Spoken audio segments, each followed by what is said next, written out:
Everything changed unexpectedly on the day when instead of global warming, there was an ice age. In just a few days, the entire human civilization was frozen in ice.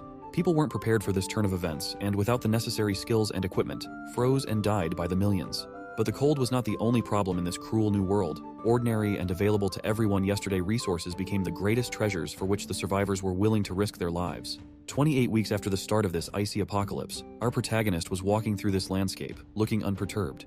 As he looked around, he noticed that it looked like this place had not yet been explored. Here, he hoped to find food and fuel, which had become extremely valuable to the remaining survivors. The cities were buried under the ice, and the ice was thick enough to walk on. At least that's what it seemed to him at first glance. However, the moment he stepped onto the ice and began to slide across it, things did not go according to plan. There was a sharp crack and a great noise, and our hero panicked. Everything happened so quickly and unexpectedly that it was like an earthquake. Many meters of ice under him cracked, and he simply could not think of any other reason. Before he fell, he only had time to think that this frozen world is like God telling them that human civilization is as fragile as thin ice, and vulnerable to even a single blow. Immediately after that, our hero fell into the huge crack formed beneath him, cursing his bad luck and imminent death. However, he was not going to give up just like that. Turning to the right, he clung to his pickaxe, praying that it would not break. Unfortunately, it didn't help, and he continued to slide down, unable to stop his fall. Luckily, he landed on a supermarket roof covered in snow, which cushioned his fall. If it had been ice, he would have died there. But just as he was about to remember the adage about escaping death, his joy faded when he encountered a creature with sharp teeth, 4 eyes, and 4 horns named White Skin. Even more desperate in this frozen world is the fact that these creatures prey on humans. While he was fleeing, a blue parasite-like creature hovered above them and watched. This is really disastrous for our boy, but suddenly huge stalactites formed over the monster, which then fell on him, killing him. Looking at this, our protagonist wondered if because the noise was too loud, the ice stalactites staggered. He brushed this thought aside, however, for it had saved his life. Suddenly, crumbling rocks began to fall on him from above. One of them fell right in front of him, which meant a bad situation. He was about to be buried alive. A moment later, he was completely buried, and the parasite we had seen earlier was next to him. It approached his unburied hand and then began to use some sort of power, merging with him. Suddenly his eyes opened, and he was shocked to find that one of his eyes had turned blue. He wondered what had happened, and at the same time scratched the back of his head, not realizing that a parasite had entered his body. Deciding to forget about what had happened, and after being outside long enough, he decided to hurry back home. Fortunately, he noticed a chocolate bar lying on the ground and was glad that at least today he would not return empty-handed. A few minutes later, he approached the entrance to the den where he lived. He noted that since most of the city was frozen by the ice, the only way home was through this passage. Day by day, he didn't know how long this life would last, but compared to what was outside, the situation inside the building was pretty bad too. When the disaster happened, many people were trapped in this building, and now with the meager supplies, he couldn't imagine what those people would do in this apocalyptic world. No one could guarantee that they wouldn't cross that line. That's when he noticed that it looked like these guys hadn't started patrolling yet today. Had to hurry home before they arrived. Walking up to his door, he knocked on it and a girl named Xiaoming opened it for him. He was shocked that Xiaoming opened the door so quickly and wondered if she had locked it. But when he came over, she hugged him and said that she just wanted to see him soon. Then she asked if he wanted to see her soon too, and he, blushing, replied that of course he did. He reminded her, however, to lock the door securely. She agreed, but wondered if locking the door was more important than his girlfriend, to which he showed her the chocolate bar he'd brought. Curious, she asked what it was, and he replied that it was chocolate. Overjoyed, she hugged him and kissed him, calling him the best. She asked if he had brought only one chocolate bar, to which he explained that he could only find one, and for it he was almost eaten by monsters, urging her to eat it quickly. He was about to leave, but then she noticed his backpack and her expression turned sour. In the other room, he sat by the fire and pondered what to do. It had been a few days since he had found a proper meal. He wondered if they would have to feed on the seeds he had collected earlier. The situation with the seeds they planted wasn't too optimistic. If they ate the seeds, there would be no hope left. If it continued like this, everyone would go crazy. Taking the meat of the monster that had chased him earlier, he examined it and thought that if the meat of these monsters wasn't poisonous, the people in this building wouldn't have to endure hunger. But looking on the bright side, at least the fat of these monsters was good fuel for a fire. At least they didn't freeze to death in this frozen world. Glancing at the date, he realized it was Valentine's Day. He had completely forgotten. He rushed into the living room and called out to his girlfriend, apologizing for forgetting. However, she was nowhere to be found. Wondering where she had gone, he heard a deliberate knock on the door and recognized it as his girlfriend. Perplexed as to why she was outside and what she was doing, he opened the door but was hit in the face with a metal bat. From the blow, he flew aside and, coming to his senses, saw his girlfriend next to the blonde-haired guy embracing him, bleeding and in pain. Our hero confronts her and asks why she betrayed him to follow DeLong. She flies into a rage, asking how he could even ask, and wondering if he thinks he can trick her with a piece of chocolate. She asks if he believes she doesn't know he hid all the food. Continuing, she points to the large bag he was in and asks if he only brought air, accusing him of lying even to his girlfriend. She doubts that he is still human. Then DeLong leans toward our hero, expressing pity for him as a comrade. He offers advice, stating that this apocalyptic world is governed by the law of the jungle, not civilized society. He emphasizes that Mo can't even support his own women, so who would agree to follow him? The weak, he argues, have only two choices: depend on the strong or fall prey to the weak. Smirking, he demands that Mo give him food, to which Mo refuses. Seeing that Mo refuses to depend on the strong, DeLong decides that they will hunt him down instead. When Mo asks what they are going to do, DeLong breaks his leg with a golf club and then mercilessly stabs him in the face and arm. DeLong and his gang continue to stab him until he is unrecognizable. One of the gang members informs DeLong that after searching the entire house, all they found was rotten millet. DeLong suggests using the weaklings for food and instructs his assistant to bring a knife to cut it up. In his fading mind, Mo ponders that this is the kind of end he would least like to see. If there is another life, he would like to survive. Suddenly, he finds himself in a completely different place. Opening his eyes, he jumps up in horror and wonders what is going on. Realizing that he is unharmed despite being dead, he finds himself 24 hours before the global ice age begins. The protests in Queen's Park were still ongoing, and the Metropolitan Police Department deployed large numbers of police officers to maintain order. Meanwhile, Manhattan's elite indulged in their exclusive parties, and Brooklyn gangs made deals on the darkest streets. The entire city remained in ignorance of the impending disaster, except for one man, our protagonist. Suddenly, an aurora appeared in the sky, attracting everyone's attention, and everyone rushed to take pictures.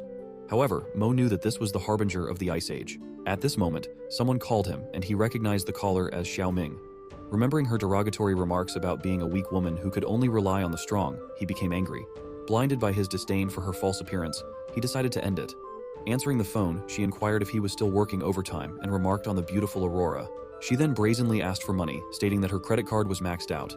Instead of helping her, he decided it was time to end the relationship. He informed her that they had to break up and told her not to contact him again. Shocked, she demanded an explanation of what was going on and whether he was serious, but he remained silent and deleted her contacts from his phone. Given a second chance, he decided that women like her who could bring him harm would freeze to death in the impending ice age. He understood the seriousness of this possibility and vowed to prepare diligently. In his previous life, no, he corrected himself, in his previous cycle, he had failed. Over the next 24 hours until the ice age, the temperature would gradually drop to freezing point. As of this point, there are less than 28 hours until the world freezes over. Initially a seemingly sufficient amount of time, as the temperature drops, people realize the severity of the problem. An already unstable society will descend into more chaos. This leaves only 1 hour to gather supplies. Aside from basic necessities like food and water, in the growing chaos, they also need protection in the form of weapons. Suddenly, he is stopped by 2 police officers, deeming him suspicious for wandering the streets so late. One of the officers gets out of his car and orders Mo to stand still, pointing a gun at him, while the other officer reports a suspicious robber on 4th Avenue. Mo realizes they mistook him for the robber. Given the recent restrictions in the neighborhood, raising his hands, Mo explains that he only has a cell phone in his hand. Frustrated, he inwardly scolds, realizing he has no time for idle chatter with these officers. The beginner officer, instructed by his superior, approaches cautiously, nervous. He demands to look in Mo's bag. Mo complies, shows his belongings, and explains that he is a regular laborer heading home. However, the agitated officer, gripped by anxiety, mistakes the innocent object for a weapon and shoots Mo. In this dire situation, with a second chance at life slipping away, Mo decides he wants to live. Suddenly, his eye, colored blue by the parasite, is activated and a blue aura surrounds him. Puzzled, he asks himself what is happening. He can now clearly see bullets and time slows down.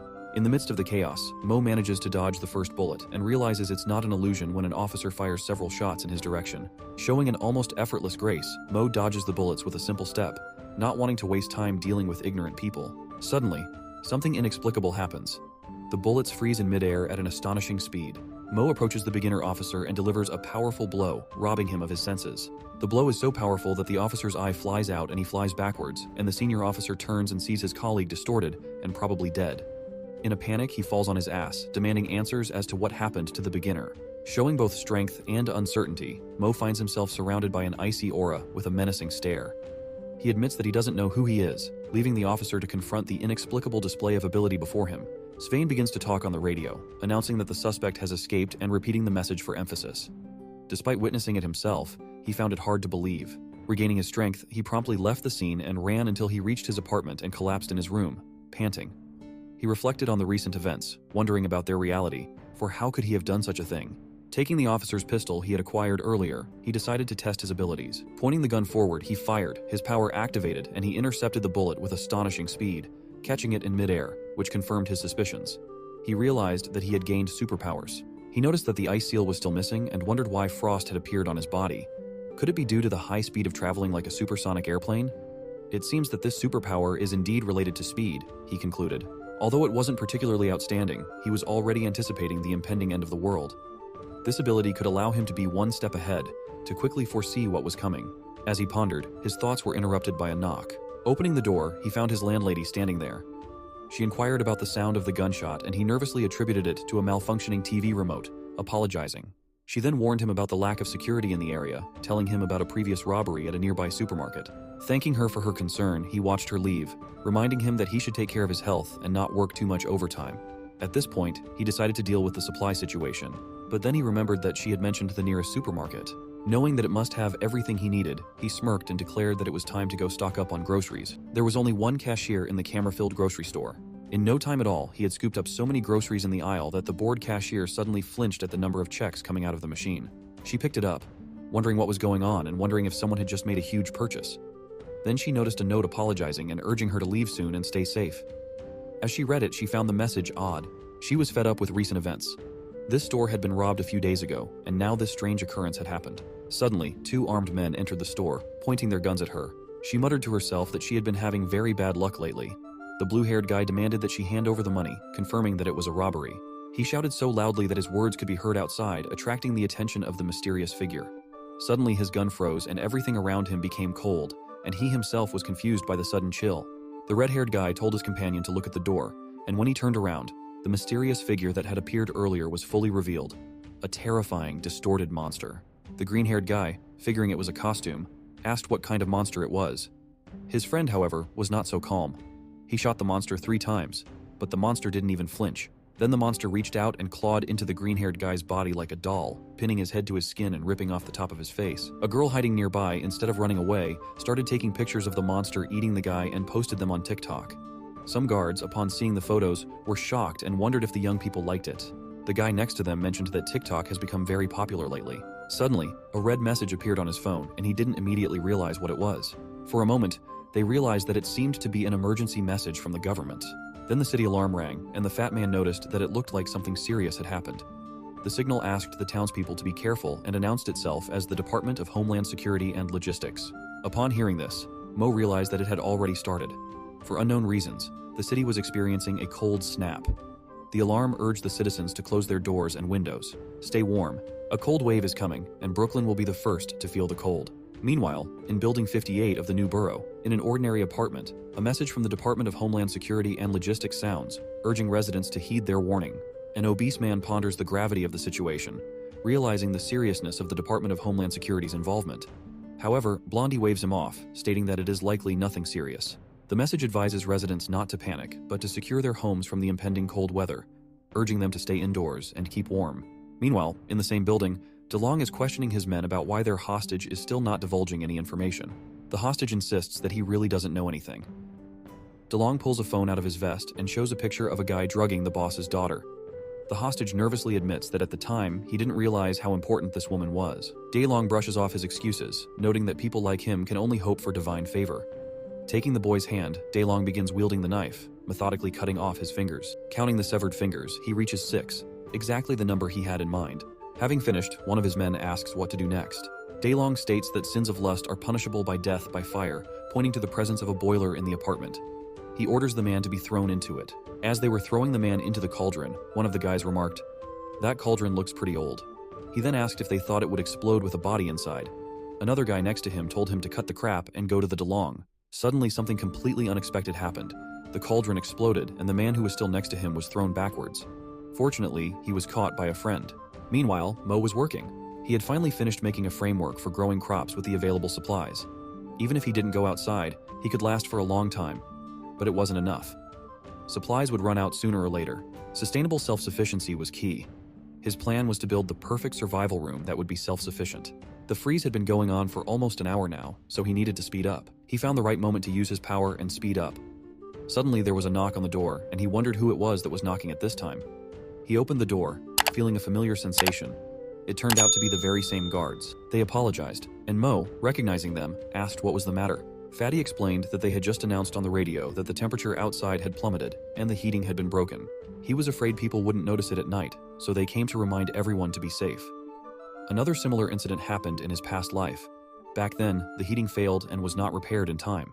By the time he tried to fix it, it was beyond repair.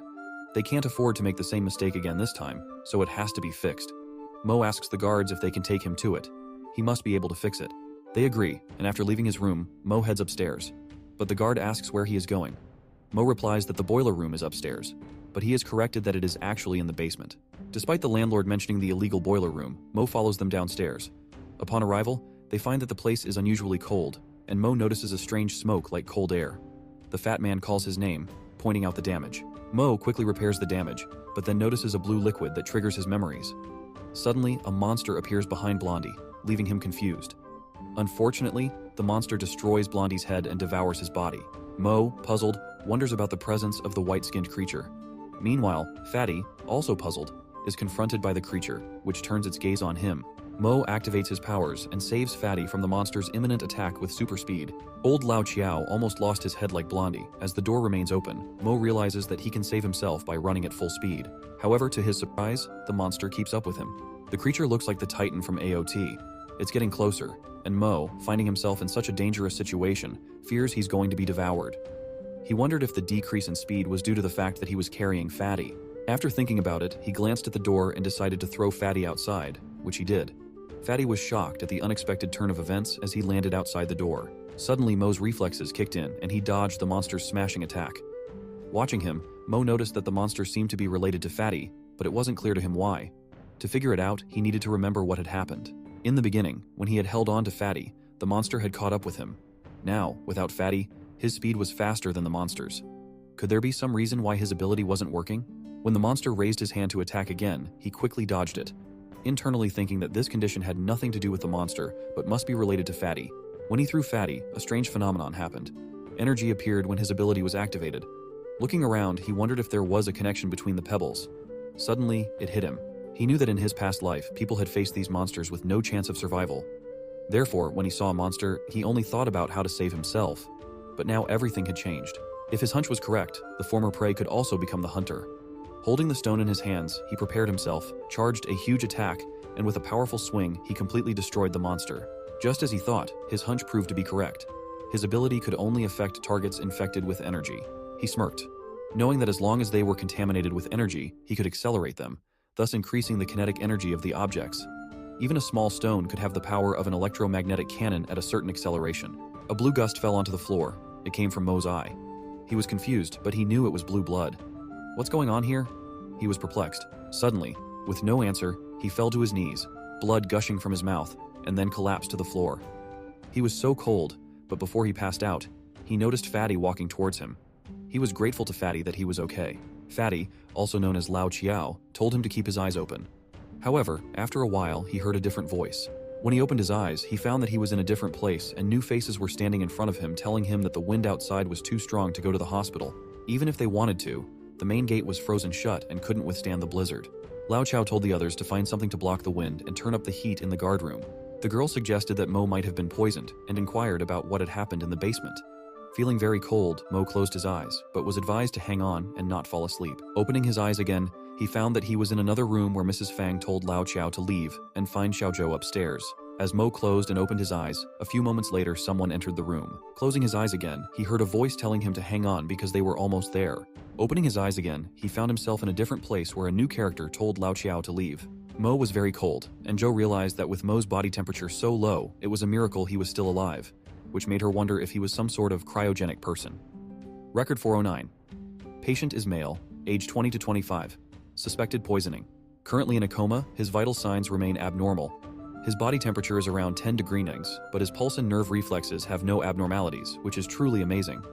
The blood draw is complete and the results should now be analyzed. Something intriguing, never before seen, caught her attention.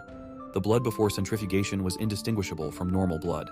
However, after centrifugation, blue impurities were released from the blood. Analyzing the blood sample would take some time, so she intended to continue observing the surface characteristics of the patient by studying the marks on his body. At first glance, they could be mistaken for veins, but a closer look reveals that they are an allergic reaction. Suddenly, Mo opened his eyes, puzzled as to what was happening to him. She advised him not to move around haphazardly just yet. Confused, he asked who she was. She lit a cigarette and introduced herself as a regular, unlicensed black market doctor, but for some reason she couldn't give her name. She had allowed him to call her doctor. She now wanted to understand how he had come to be in such a condition, and, admitting that she had never seen such symptoms before, she asked him to tell her what had happened in the cellar. She showed great interest in his case, emphasizing that she was extremely interested. Our hero is currently in Brooklyn, where the temperature is a chilling -29 degrees C. The known world record for the lowest body temperature is 13.7 degrees Celsius. This is the lowest temperature ever recorded. Although theoretically the human body can tolerate 0 degrees Celsius, at this temperature the body tissues freeze and cells are destroyed. In fact, temperatures below 32 degrees Celsius can lead to atrioventricular tremor and eventually death, a condition known as hypothermia. A person cannot survive at -29 degrees Celsius, let alone a body temperature below 13.7 degrees Celsius. After checking his temperature, she told him to take a look at his current body temperature himself. It's a miracle he's still alive. He inwardly wonders how he managed to survive with a body temperature of 11.5 degrees Celsius. He ponders if it has something to do with his abilities, but he doesn't have time to ponder about it now because he has an important plan to fulfill as soon as possible. Suddenly he decides to stand up, but he slips and falls to the floor. Ju notices him and reminds him that she warned him not to move because his body is very weak right now. However, that's not the point. She guesses what he owns. She asks him if he has a superpower. Shocked, he asks himself how she could know. Feeling pressed for time, he takes her question as a joke. She warns him not to underestimate the doctor's powers of observation. Despite her warning, he waves her off and tries to use his powers but finds them ineffective. Instead of speeding up, he spits out blue blood again, causing her to ask if he's okay. He was perplexed as to what was happening to him. He couldn't use his accelerating power. He wondered why now. Suddenly, DeLong and his men appeared in front of Dr. Joe's door. He knocked, attracting the attention of those sitting inside. She told him to hurry up and stand up. He asked what was the matter and who was at the door, but she just told him to lie down. He didn't understand what was going on, but she explained to him that if he wanted to survive, he had to do what she said. She told him to wait here, close his eyes, and not to move if he heard anything. She opened the door and Dalong walked in, apologizing for disturbing her. She asked what he wanted from her, and he asked if he could come in and chat for a bit, to which she agreed. She asked what he needed, to which he replied that he had heard that Resident 4009 was being treated by her and would like to ask him for something. Joe then informed DeLong that, unfortunately, the man he was looking for had died of poisoning. Mo, who was lying next to him, recognized Luo DeLong in the man's voice. He was puzzled and frustrated as to why this person was here in the first place. If he could use his acceleration ability right now, he would personally kill this guy right here and now. Suddenly, DeLong noticed something and asked Joe if she was sure the man was really dead. DeLong replied that he thought he saw the man blink and said that he would help her check to see if the man was really dead. Joe asked him what he meant, to which he held out his sharp weapon threateningly, saying that the man might be pretending to be dead. When DeLong was about to stab Mo, Joe suddenly slapped him in the face and then asked him if he doubted her abilities. DeLong's subordinates got angry and started cursing Joe, asking how she dared to hit DeLong if she didn't wish for his death. To their shock, DeLong told his subordinates to stop and then apologized to the doctor. He lit his lighter and her cigarette, saying that she had saved many of his men, so it was his own fault for doubting her. He acknowledged that his behavior was his fault and asked her not to be angry. However, he also reminded her not to forget who took care of her and her shabby and dirty clinic. He asked her to give him an answer to that question as soon as possible. Despite his request to think about it, she only sighed, calling his words nonsense. After he left, she told Mo to stand up, realizing that he must have many questions piling up. Indeed, in his past life, DeLong at least had a reason to kill him. But Mo wondered why this DeLong wanted to kill him the first time they met, and why this woman wanted to protect him. But before that, he asked where his clothes were, to which she replied that it was the first thing he cared about. The temperature in the basement plummeted to 40 degrees Celsius. The man recalls watching his father fiddling with the stove as a child and is determined not to become like him. But now he considers his father a hero for keeping them alive in such extreme cold. The other man assures him that the weather will eventually normalize and advises him not to dwell on negative thoughts about his father. DeLong joins the conversation and asks if they expect the weather to improve soon, noting the government's silence even online, suggesting that they may have given up. He suggests that the cold wave may be divine punishment. Suddenly, old Lao Chiao, bound by DeLong, jokes about divine justice, asking why DeLong is not being punished for his sins. DeLong defends his actions, saying that he is simply keeping the building in order by trading heat for supplies. Old Lao Chiao criticizes DeLong's version of order, accusing him of coercion. DeLong argues that it is a fair exchange. He provides the heating and they provide the supplies, which is an equivalent exchange. Lao Chiao disagrees with DeLong and calls him a monster, but DeLong only smirked and said that it was a pity that the tenant from House 409 seemed to have died already. Otherwise, there would have been another person who could have enjoyed the fruits of the order he had imposed. Knowing that DeLong was talking about Mo, Lao Qiao was shocked and saddened by Mo's death. Meanwhile at the apartment, Zhou asked Mo if he had time to get dressed. If so, she asked him to come here as soon as he was ready. He told her that he might have to wait a bit because even getting dressed was a hassle. When he was done, he asked what it was, and she asked how long he thought he had been unconscious. He replied 6 hours, but to his shock, she replied that it had been 6 days.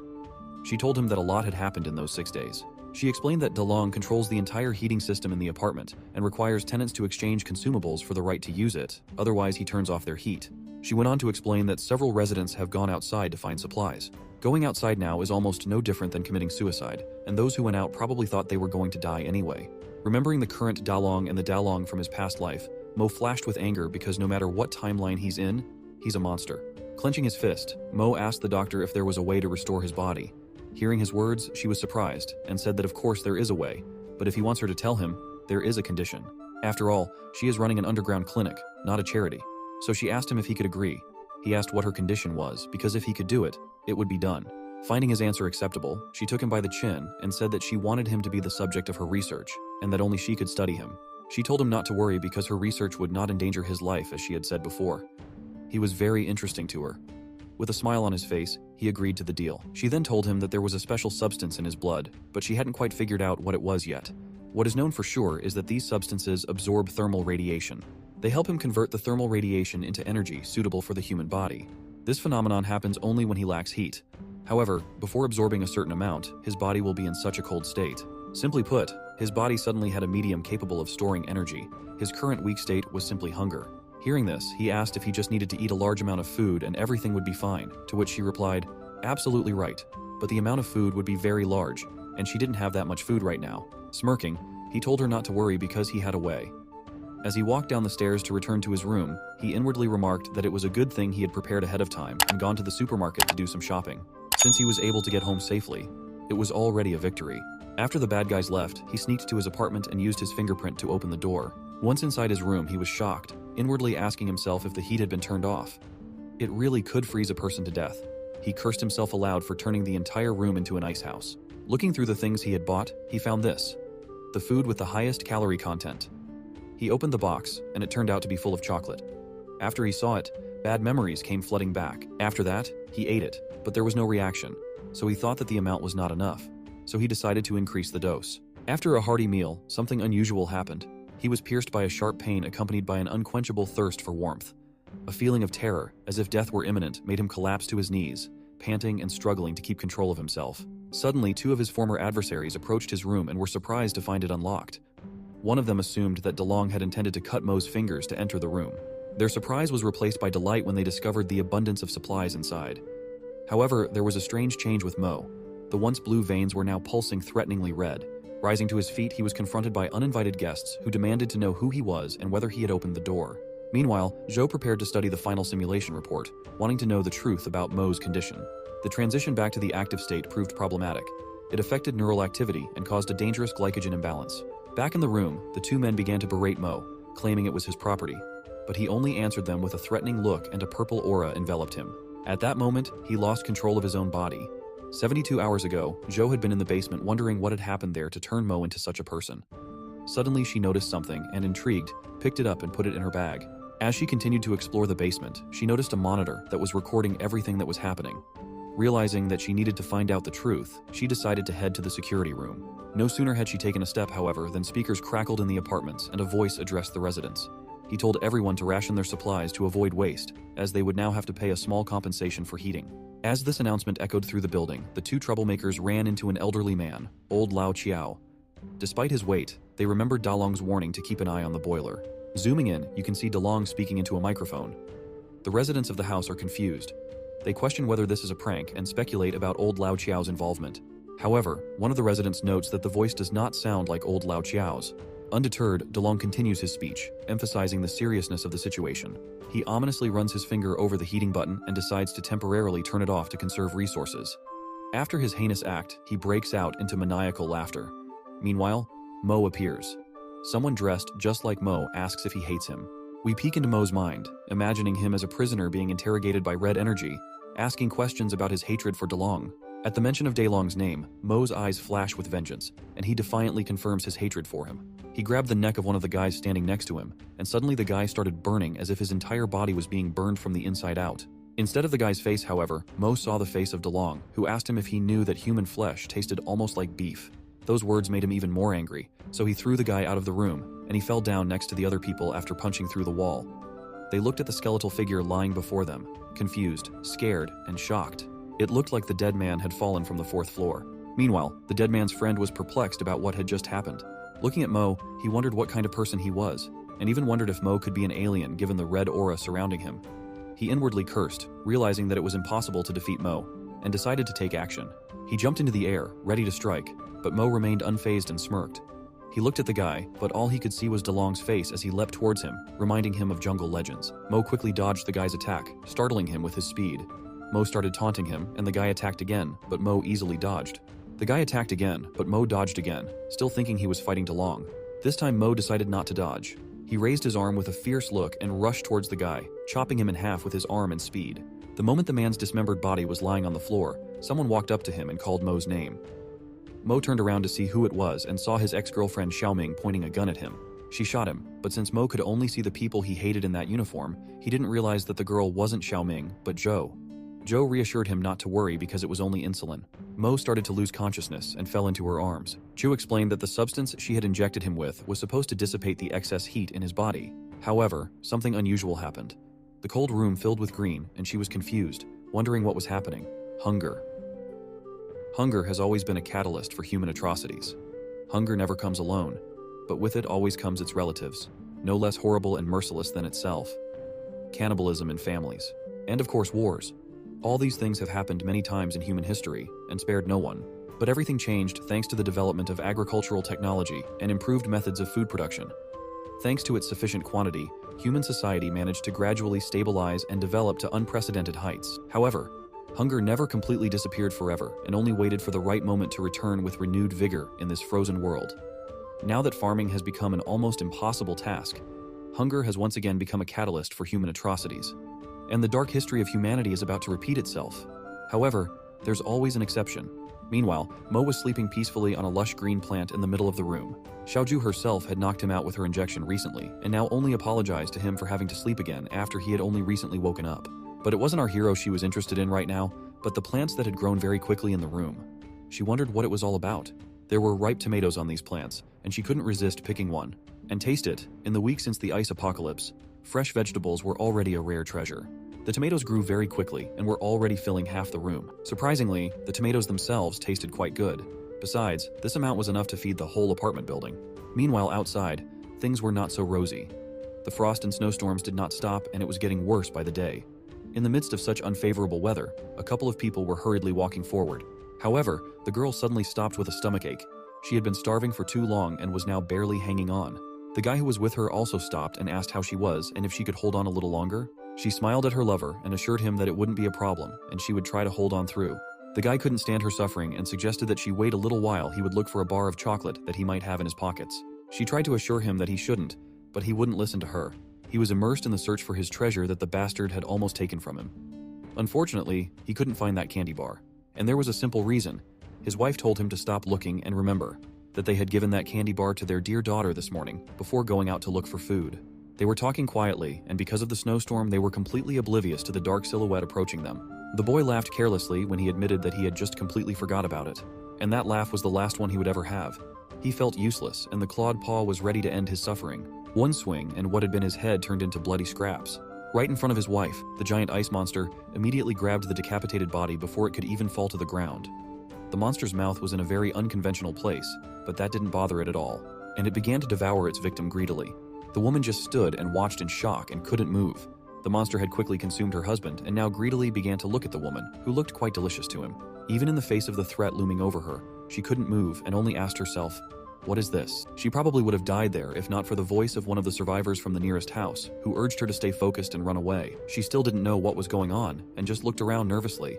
The guy was waving with all his might to get her attention and show her the way to safety. She had to hurry and run as fast as she could if she wanted to live. As soon as she started to move and run, the monster didn't slow down either and rushed after her in pursuit. It was clearly faster and soon caught up with her and reached out its paw to finish her off as well. She was already staring in horror at the face of her death, when suddenly the monster stumbled and missed, throwing up only snow. But that was enough to send the woman flying, and bounced like a ball across the snow, which fortunately cushioned her fall. But she had no more chances. She had no time to get up, and the monster was already looming over her with its wide-open maw. For the umpteenth time in the last few minutes, she looked into the eyes of death, but even this time she was ready to be saved by this mysterious stranger who was preparing a fiery cocktail for the monster. He acted quickly, and it saved the woman's life. Such a fiery greeting was very disliked by the monster. The explosion was so strong that the flames almost hit the frightened woman, but it gave her time to recover, and the opportunity to continue running to her rescue. The ice monster certainly did not like such a fiery greeting, for it hated anything hot. Soon, the woman reached the entrance of the building, and looking back, she noticed that the thing didn't seem to be following her anymore. There was an elevator waiting for her inside, which was very convenient for her. She was finally saved. At least that's what she thought. As she approached the elevator, behind her back, she heard the scraping of metal with which the monster was pushing its way inside the building. Apparently those flames weren't enough to stop it, and now the monster was only more angry and hungry. In desperation, the woman began to press the elevator button and plead with him to hurry. The monster was relentlessly closing in on her with each passing second, and the damn elevator was still in no hurry to come down. Suddenly the same guy yelled at her to close her eyes. She still didn't understand why, but she obeyed, because he had already helped her more than once. Immediately, many bright spotlights blinded the monster. He didn't like it. He hated bright lights almost as much as he hated heat. Apparently, this guy was a bit of a scene and rock fan, and a Kurt Cobain fan. He carried his guitar around for a reason, and soon the speakers were pointed full blast at the monster, who, as it turns out, didn't like rock. This guy must have known a lot about these creatures to attack their vulnerabilities so skillfully. Let's take a closer look at this woman. Her name is Dorothy Perez to be more precise. Her childhood dream was to become a doctor, and she never gave up on it. Of course, as she grew up, her enthusiasm for the idea waned, and her childhood dream was shattered by the hardships of life. But she still kept going, and became a nurse. Although she worked in a hospital, it was not the job she had always dreamed of. It was dirty, stinky, and ungrateful. Luckily, everything changed for her when she met Matt. He was a patient from a car accident, and that's how they met. There was a ray of sunshine in her sad life, and it was like a fairy tale. One look, and they fell in love. Things moved very quickly from there. Right after Matt got well, they got married, and just a year later, they had a daughter, Maggie. She and her husband worked hard, and after a few years moved into a new apartment. And just when it seemed that life had settled down and their daughter was growing up healthy and happy, everything went wrong again. We all know it all too well, whether it's the sudden frozen world or thugs taking over the apartment or monsters. Dorothy had been through so much already that she thought nothing would surprise her. But what was happening now, and this just man with a guitar, who managed to suppress the monster with his rock music, was able to surprise her and give her hope again. Even though this is the most ridiculous thing ever, soon the last chords of the flow of strong music ended as the song came to an end. And the monster that was just waiting for the opportunity swung into action, about to destroy this annoying man and the source of this disgusting sound. But the guy bravely faced death with a smile on his face. In fact, he was only waiting for the monster to come closer to activate the trap he had prepared. Immediately, a whole bunch of metal rods flew at the monster. It almost managed to reach the guy with its limb, but the rods were faster. They buried it securely and immobilized it. Even an ice monster couldn't withstand the combination of steel and gravity. There were so many rods that they completely buried it, and only convulsively twitching limbs reminded of its existence. Dorothy still couldn't believe it was over, that all this madness was finally over. But still, she couldn't bear it any longer. The shock had begun to wear off, and the pain of loss had taken its toll on her. She could no longer hold back the tears. Luckily, she wasn't alone, and the stranger who had saved her came up to her and held out his hand. He smiled sincerely and assured her that everything is fine now. The frosty wind and blizzard continued to howl outside the window, and Dorothy tried to keep warm, immersing herself in memories of such lost and cherished happiness looking at the photo. On it was her once happy family, which was no longer there. The guy walked up to her and wished her husband to rest in peace. Who would have thought that the survivors would find refuge in an abandoned construction site graffitied with images of Ernesto Che Guevara? The guy was sure that dust to dust, ashes to ashes, and besides mourning the dead, they also need to protect the living. Dorothy was a bit in no mood for philosophizing and found it difficult to understand what he had just said. He had to apologize for saying something strange. The awkward silence dragged on. The guy started to say something, but Dorothy interrupted him and introduced herself first. The guy hesitated and somehow uncertainly also introduced himself as Corbin, and don't even think it was a name he had just made up. It didn't matter to Dorothy, she was just grateful to her savior. But the conversation still didn't go beyond a formal please. Then Dorothy asked how Corbin had come to be here. Had he also left the house in search of supplies? As it turned out, his situation was a little more complicated. It was easier for him to show than to tell, and there was a small chance that she could help him. There were pictures in his guitar case, and one of them was of a friend of his. He'd come all the way from Seattle looking for him, but once he got here, he'd been trapped by this cold wave. Even with all these difficulties, he didn't give up hope of finding his friend and showed his photo to Dorothy. Once upon a time, they had played band together in high school. Surprisingly, Dorothy recognized in this guy in the photo, Mo, who lived in apartment 409. As soon as she said that, the whole place shook. It turned out that the troubles were not over for the day, and now even Corbin didn't understand what was going on. The whole town was shaking from the stomping that was going on down the road and raising clouds of snow.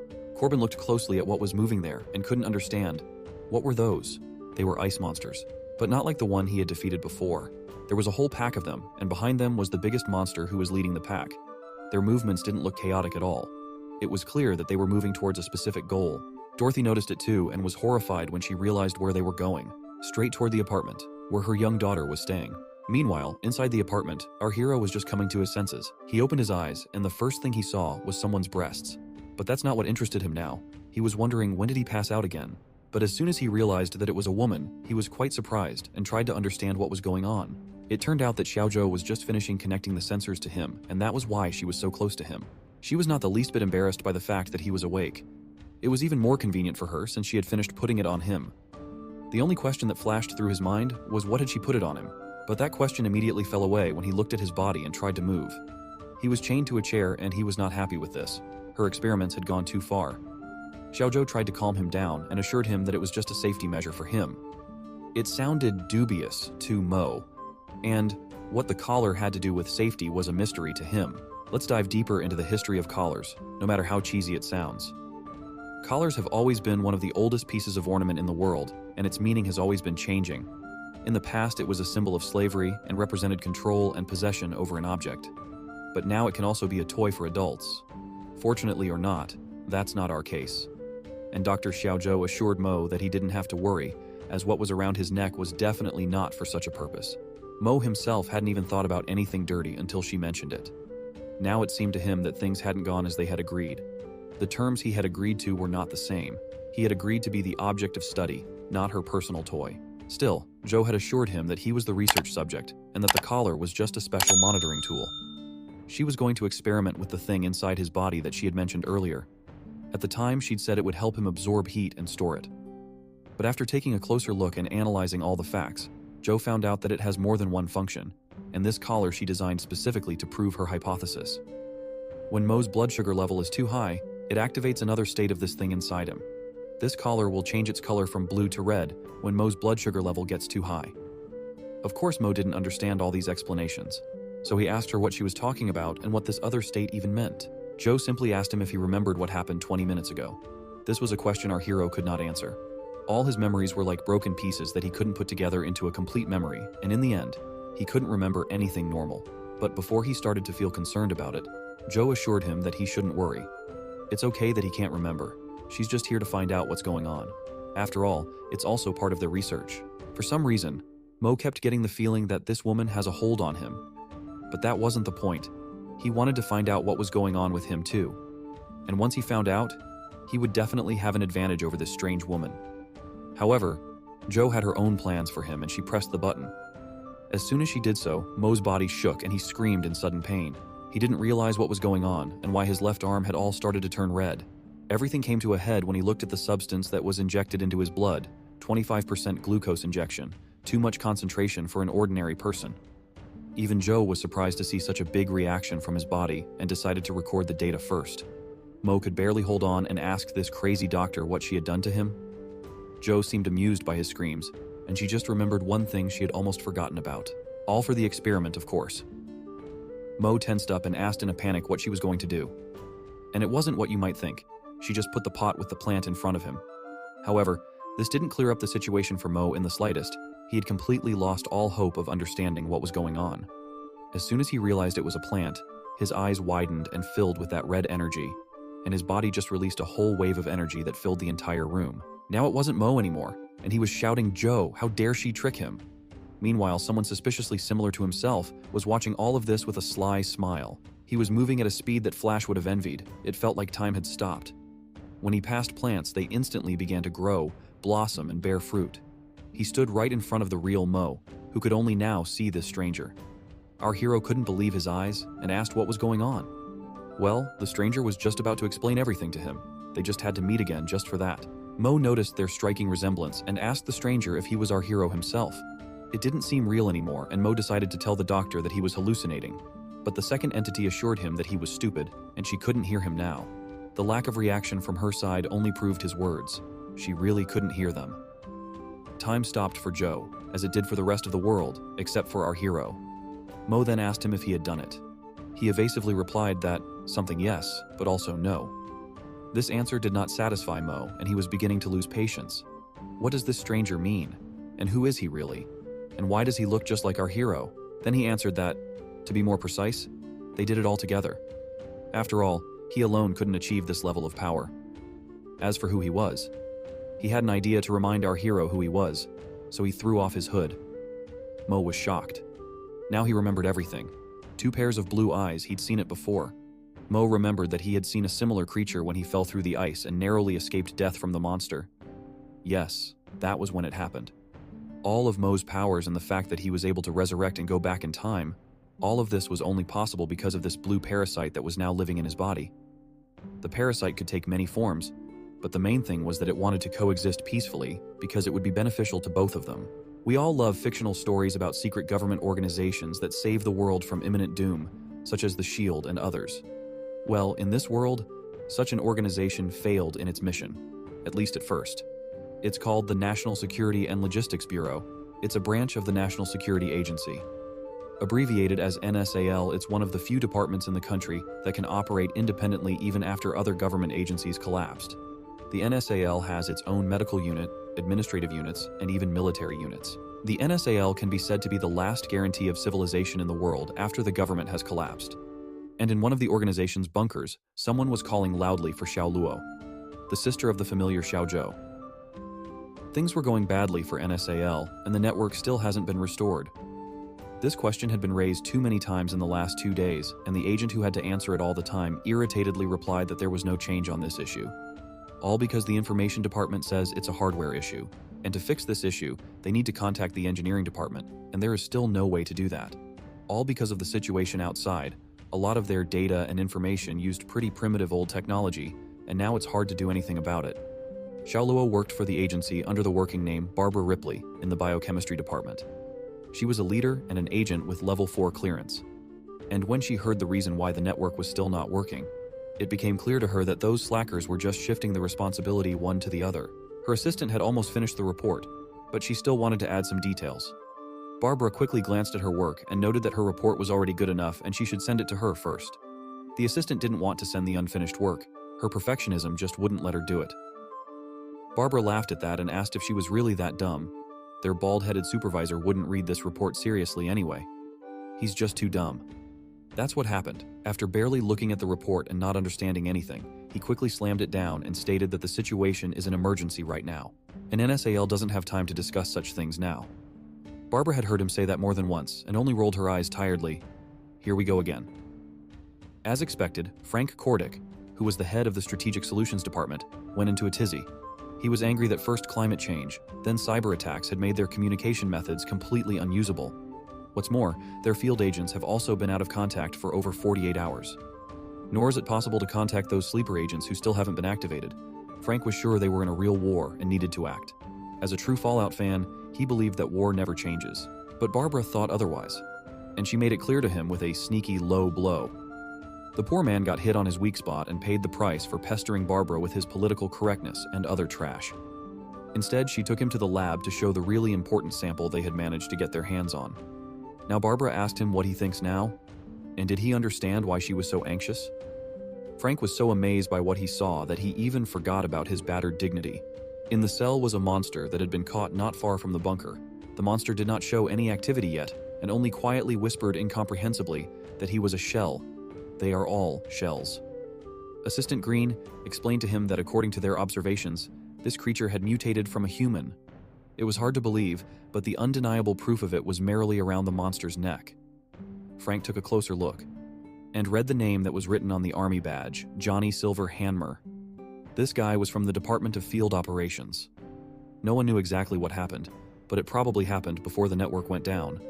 The missing agent's signal was picked up just before the network crashed, not far from the bunker. But when the security department found him, he was no longer showing any signs of life.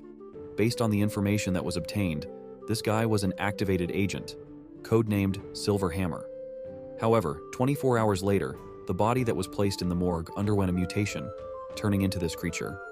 Information has also been received from the CIA confirming that similar creatures have been seen even before the Cold Wave and other abnormal events have been associated with them. For example, this footage from one of the supermarkets. These two monsters were the first to be seen, and they too were all talking crap related to the shell. And another character, Psychic, who they temporarily decided to call Number Zero, and that was our hero, who now couldn't understand what was happening for the 100th time that day. 1 second ago, there was some weird blue bug in front of him, and now it's turned right in front of him into a beautiful girl, who was smiling dangerously at him, and not just smiling. The parasite was amused by the way people reacted to the opposite sex in certain states. Mo wondered again if it was all an illusion. He looked around and noticed that the surroundings looked as if time frozen. And even though he only thought about it, the parasite replied that he could think of it that way. Now Mo was shocked that the parasite could hear what he was thinking. Though if he thought about it that way, it wasn't surprising since their bodies were connected now. Still, Mo didn't think so, and such an explanation seemed strange to him. Then the parasite explained to him that he could see it now because the woman had injected enough sugar into his blood to activate its consciousness. And Mo himself must have noticed by now that what he sees in front of him is just an illusion in his mind. Now, our hero remembered that the doctor had said that the substance inside him was a parasite, and so when she spoke of another state, she meant the activation of that substance. The parasite only added that strictly speaking, the substance that the doctor revealed is the blood of the parasite, and it's the part that gives Mo his abilities. Now the only question that still interested our hero was why this creature was parasitizing his body. Mo turned out to be a more curious host than the parasite expected. But still, he explained that creatures like him are different from humans, and they are not part of this dimension. Still, such an explanation did not help our hero. Intelligence had never been his strong side. The parasite went on to explain that people like him needed to parasitize the bodies of the natives of various dimensions in order to gain the ability to understand this dimension. To Mo, it all sounded like just another cheesy novel setting. However, the parasite was ready to convince him otherwise. Their race doesn't have what humans call names because they can't define themselves. The human concept of time seems meaningless to them, because for them time is non-linear. From birth, such beings have been drifting through different dimensions. This is both their ability and their shackles, because they cannot interfere with all material things of other dimensions themselves. They can only be parasites on the bodies of sentient beings from other dimensions in order to use their bodies to break the shackles of dimensions. The parasite was sure that it would be difficult for humans to understand all this. Beings like him want to hear and find their names, want to see the castles built over time. After all, if they can't even interfere with the world, how can they prove their own existence to themselves? Mo listened attentively to this existential philosophy and noticed that from what it was saying, it seemed quite lonely. Such a phrase surprised the parasite at first. Then it amused it. It was curious to him how a pitiful human being could feel sorry for a superior being. Is this what people call empathy? Now the parasite was sure that choosing humans as shells seemed to be the right choice. It also really liked the sweet expression on Mo's face now, but it had bad news for him. From the moment they joined together, our hero had become a target for the empty shells that would surely be here soon. And so it was. The pack of monsters that Dorothy had seen had tracked down our hero and were now near the building Mo was in. Their leader could sense his presence and his smell. There was food for them inside that building, along with their arch-enemy, who they were eager to destroy. The pack of shells acted like a pack of wolves, but vertical surfaces were no barrier at all. They were about to break into the apartments. Mo had no idea what his parasite meant by a shell, but he would have to find out soon. Soon enough. It was time to say goodbye, and the parasite assured him that if he needed him, he knew where to find him. He clapped his hands, and time slowly began to melt back. The parasite disappeared, and time went back to its normal speed. And the test tube that had been in the air for ages finally shattered. It wasn't the only thing that fell to the ground, though. Chaos reigned throughout the building. Screaming, running, and crying could be heard from everywhere. People were desperately trying to save their lives from the bloodthirsty shells. But the monsters were everywhere, and there seemed to be no chance of survival for anyone. Resistance as well as escape seemed impossible. However, one guy seemed to be able to escape from the carnage, though he was pursued by two of the creatures. To his disappointment, the door treacherously closed on its own at such an inopportune moment as this. There was no hope for him anymore. These were the last seconds of his life, and he knew it. However, for the monsters, the closing of the door was no obstacle, and they broke through it along with the body of that unlucky bandit from the Luo Delong gang. The shells did not stop for a moment, and before the other bandits even realized what was happening and what kind of creatures it was, they were already dead. This was a ghostly chance for Lao Qiao, although he too did not understand what these things were. They were suspiciously similar to the monster that Mo had saved him from, but at the same time, they were different and were currently doing something suspicious. They were sucking the blood out of their prey. Fortunately, it seemed that they had not noticed Lao Qiao yet. While they were busy with those poor souls, he needed to find an escape path. There was only one problem. He was tied tightly. It would be very difficult to break the rope without tools, and as bad luck would have it, the pillar didn't have any sharp corners.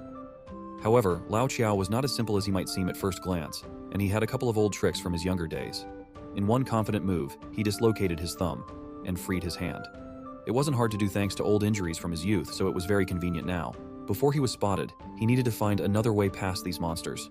In this situation, he couldn't afford to leave empty-handed. He needed to get to the security room.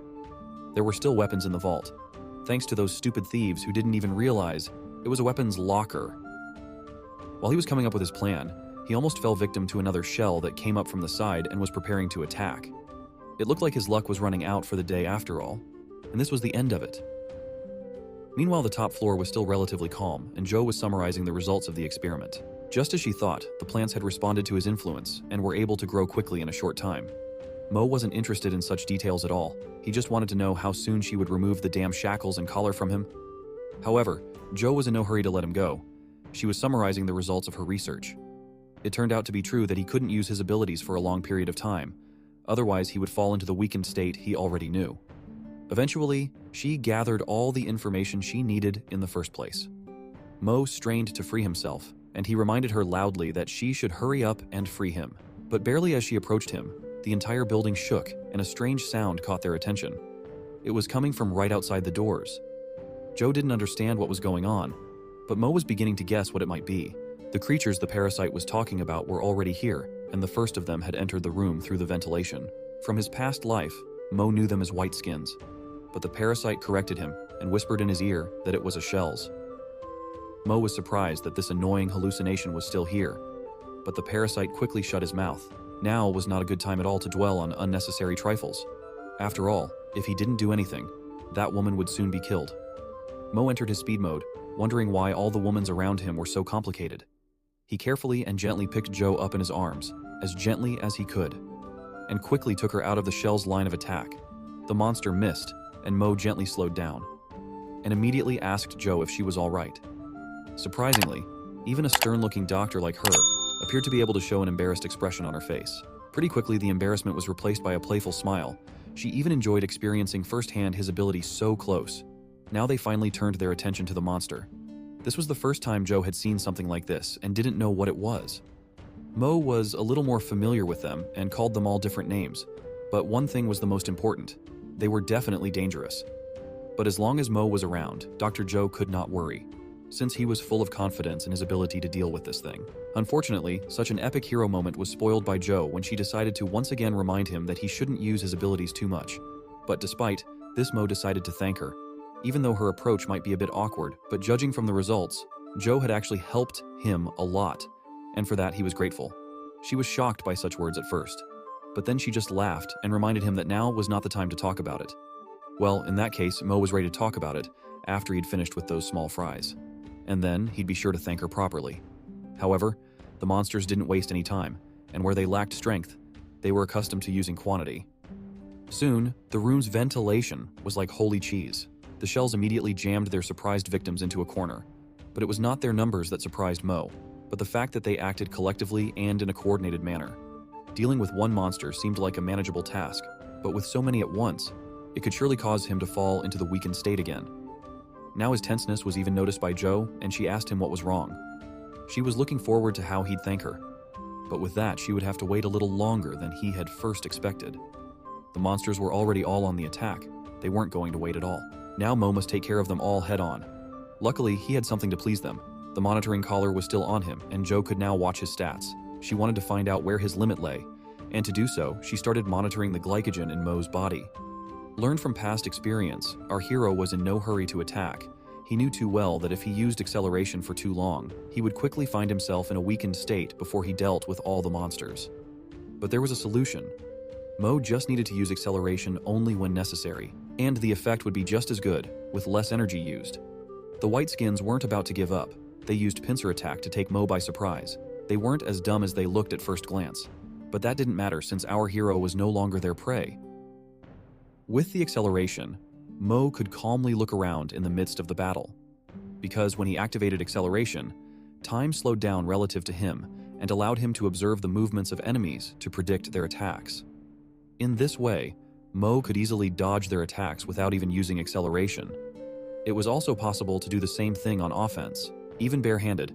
As long as he accelerated his fists to a certain degree, Mo could unleash a supersonic sonic boom to tear his opponents to shreds, leaving them no chance. The remaining monsters weren't so confident anymore, and Mo couldn't resist taunting them. He was just getting started, and they had already wet their pants, if they had any, of course. Joe continued to monitor the consumption of calories. Although the rate of their consumption during the moments of skill usage had not decreased, the overall efficiency of usage had been optimized significantly. At the moment, it had consumed less than 10%. Joe couldn't help but notice how interesting the test subject was, so she decided to support her test subject, and told him that with such movements, he could easily crush his enemies. Her support, however, only had a negative effect, as she proved that she was still monitoring Mo's body, which he didn't like very much. The shells finally decided to make another attempt, and this time attacked all together at the same time. But even this coordinated attack didn't help them. Mo destroyed them with a single blast wave. This technique was quite exhausting. His veins turned blue and he needed to catch his breath. But other than that, it was fine, and he had only expended 17% of his energy for the fight. Joe had to admit that our hero had improved his abilities quite a bit in a short time. But now, she had a new question. Judging from the way he handled these things and knew what they were called, it meant that he knew a lot about these things, and Joe couldn't wait to hear everything he knew. Meanwhile, in the heating room, it seemed that one of the shells had gotten to its victim after all, and Lao Chiao had finally shared the fate of the rest of the residents of this building. But that wasn't really the case. He was alive, and relatively unharmed. Yes, he was unconscious from the impact and didn't realize what had happened, but the blood around him was clearly not his. It belonged to the monster he had accidentally killed with the crowbar he had held in front of him until the last. Now, he was beginning to remember what had just happened. White skin had rushed at him, and when it seemed that there was no hope, and he was cornered. Lao Chiao noticed a crowbar lying nearby. It saved his life. Otherwise, he would have been dead long ago. Now he had to hurry. If these monsters appeared again, he wouldn't be so lucky next time. Suddenly, the phone in his pocket rang. It was quite unexpected because the communication network had been unavailable for some time. It was an unknown number. Lao Chiao picked up the phone, and an unfamiliar voice greeted him and called his old long-forgotten name, Josh Castillo, and then corrected himself and asked if he should call him Mr. Curved Blade. Lao Chiao froze in horror, as if he had heard the voice of a ghost. His past would not let him go. At the same time, Mo didn't make a big deal out of it and told Joe everything he knew about monsters, but he kept silent about dying and being reborn. He wasn't going to reveal that yet. Joe confirmed his assumptions and didn't ask any more questions. She put on a slightly tight suit, slightly tight if you know what I mean, and asked him to help her button it up. She told him that this suit was from her last job, and it was designed for hazardous environments, but it was just a prototype. Mo in turn asked what was the reason for this sudden change of clothes. Joe pointed at the ceiling and told him to take a closer look. The white monsters had entered through the heating ducts here, which meant that they had been destroyed. Naturally, it started to get chilly. Suddenly, someone started knocking insistently on the door. Joe and Mo opened it and stared at the visitor, who was a little girl whose face and clothes were stained with blood. Joe was puzzled. She didn't understand what the child was doing here, while Mo remembered that she lived next door to him. Without saying anything, the girl suddenly started running away. Mo chased after her, while Joe pointed out that this was why she didn't like children. Mo was frozen in place. It was like he was in a horror movie. A corridor covered in blood, and a little girl pointing at something. But even the scariest horror movies were nothing compared to the apocalypse. Following the girl, they came across dead bodies. The entire staircase was covered in blood and body parts. The strangest part was that the corpses had bullet wounds. Mo didn't understand where the girl was leading them, so he said it was dangerous for her to be here. But as it turned out, they had already arrived at the right place. The girl tearfully pointed to a man lying on the ground. Our hero immediately recognized him. It was old Lao Chiao. In his past life, he was a kindly man who always helped those in need. And in Mo's past life, and in this life, Lao Chiao died at the hands of monsters. The world of the apocalypse was very cruel, and even such a good-hearted man was not destined to meet a happy ending. But as it turned out, it only seemed so. Old Lao Chiao was still alive.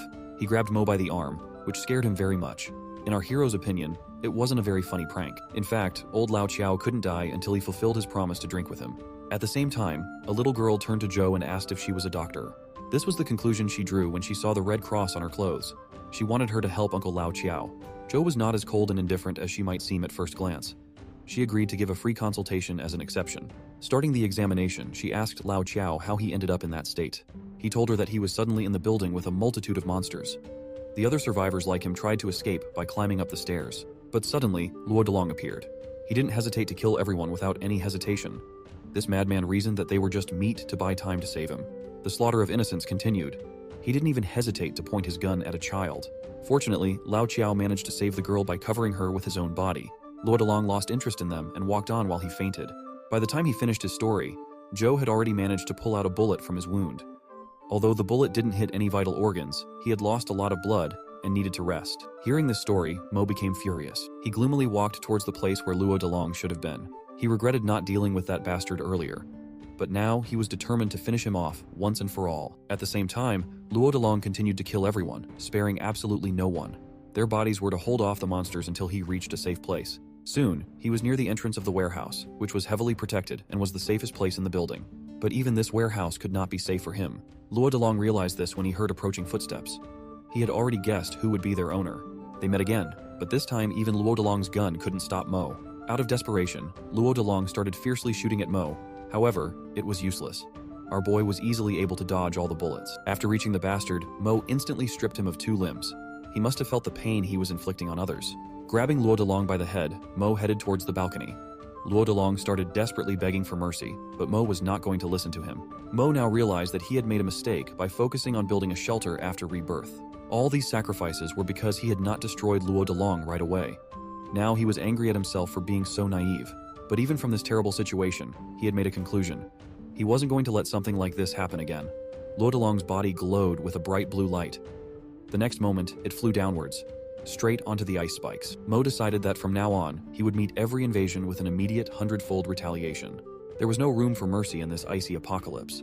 As soon as it was over, our heroes made a fire to keep warm.